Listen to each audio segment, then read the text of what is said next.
like to set it up with, it's kind of like a Russian, but you don't have to put the arm in, but you could just be here blocking the elbow.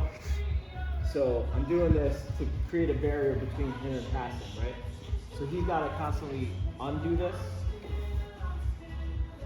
or just make a small movement to undo. Like circle, people usually circle over my fingers. Yeah, and then I'm gonna find it again and do it again. And then he always has to, he wants to get this collar, because now once he grabs my collar, his hand is pointed at me, this means he can pass, right? So even when he's here, I'm gonna just constantly break it and go back to here. So eventually he's gonna get sick of doing this, and he's gonna pull this arm like back, like get off me with this arm. So he pulls it back, and when it's there's like a big motion like that is when you can get an underhook like this. So we were doing this.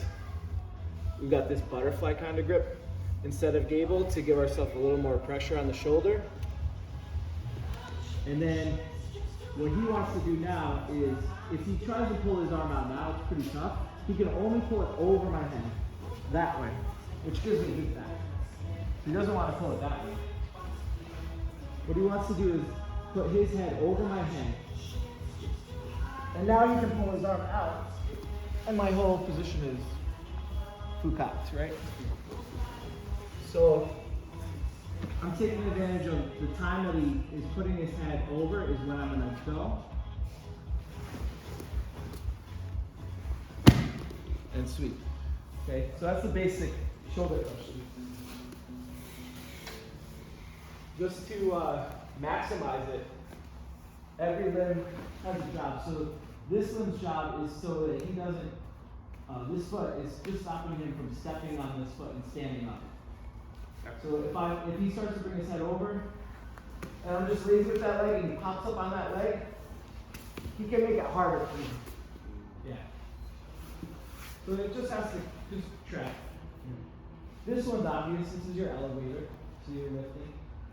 This elbow is actually turning his face. So I'm keeping contact with this elbow. And then this one, if he does manage to post his hand as he's coming over, he posts, then this elbow is rising up and taking the post away. So you're going like this. Kind of, it's not necessarily intuitive, but that clears his post, right?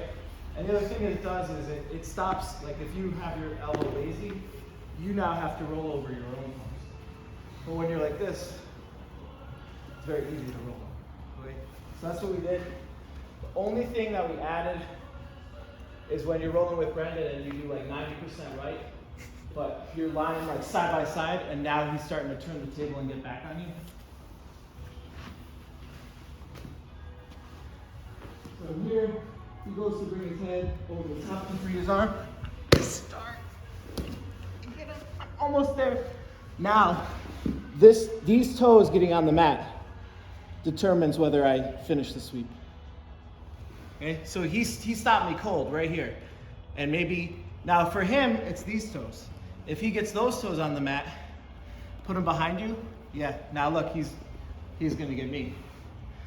I'm lucky because my feet are already back. He has to pull his foot back. So it's usually easier for me to get my toes on the mat to finish.